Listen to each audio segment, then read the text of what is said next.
imagine for a moment leaving high school with a financial education? Most people, most graduates nowadays leave high school with zero knowledge of the financial market, industries, anything of that nature. When it comes to stocks, when it comes to bonds, when it comes to anything, there is a lack of financial education in the United States. Today, I'm going to go over a few money lessons that I wish they covered in school and really elaborate on these so you can kind of see where I am coming from. Number one, you don't need a reason to save. This again is one huge thing. When you're looking at specific goals, even when you look at goal planning, it seems like if you're saving for a house, you're saving for a car, you're saving for a boat, you're saving for vacation. It always seems like there is reason to save, which again is not the case. You have to understand that investing a little bit of money, a lot of money, even on a regular basis, even though it might not have a use, this is a really big misconception. If people were fundamentally taught to save money, essentially spending more than they make, it would change the course of people's life. Saving can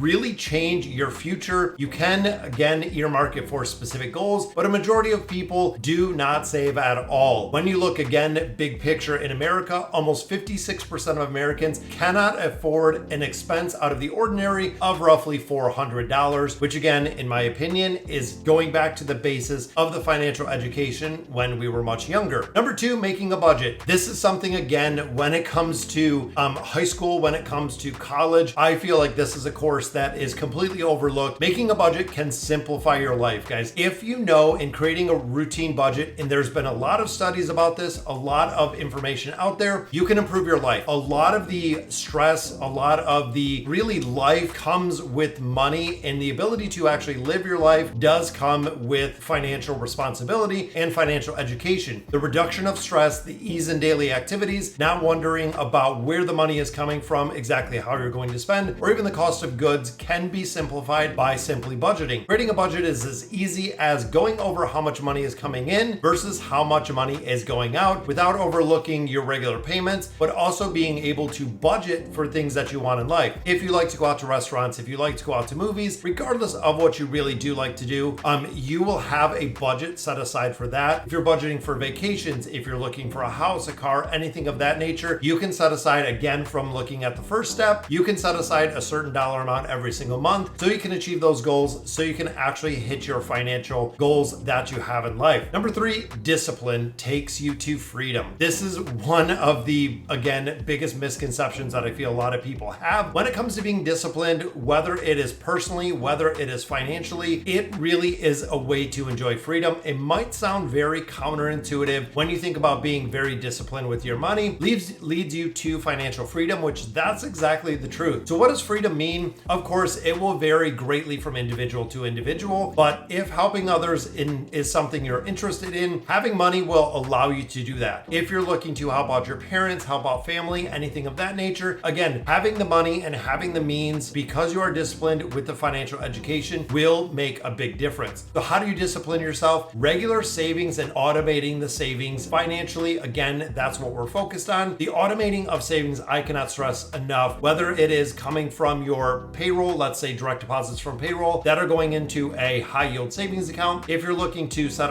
aside X amount of dollars every single month to actually invest in the stock market, it is the discipline. When we look at some of the greatest investors of all time, such as Warren Buffett, it is the discipline of putting X amount of dollars aside every single paycheck over an extended amount of time will create wealth, guys. I cannot stress it enough, but the wealth creation is going to come from the investment vehicle that you choose. Number four is, although money cannot please you, it can provide you with choices. Again, being too motivated by money or making money the only driving factor really leads to a disastrous life, guys. There can be a lot of problems when money is driving all of your factors and it is not value added. That is one of the big things, again, that I think a lot of people overlook, is how much value are you adding to your job? How much, honestly, effort are you putting into it? Are you going to work? Are you putting in 70% effort? Are you doing 80%? Are you putting 110? Are you putting 120 into your job? How much value? A lot of people in a lot of studies, the richest people in the world add value to life. Again, that is something that you can really stress, is if you're bringing more value to your job, chances are, if it comes to layoffs, if it comes to cuts, if it comes to downsizing,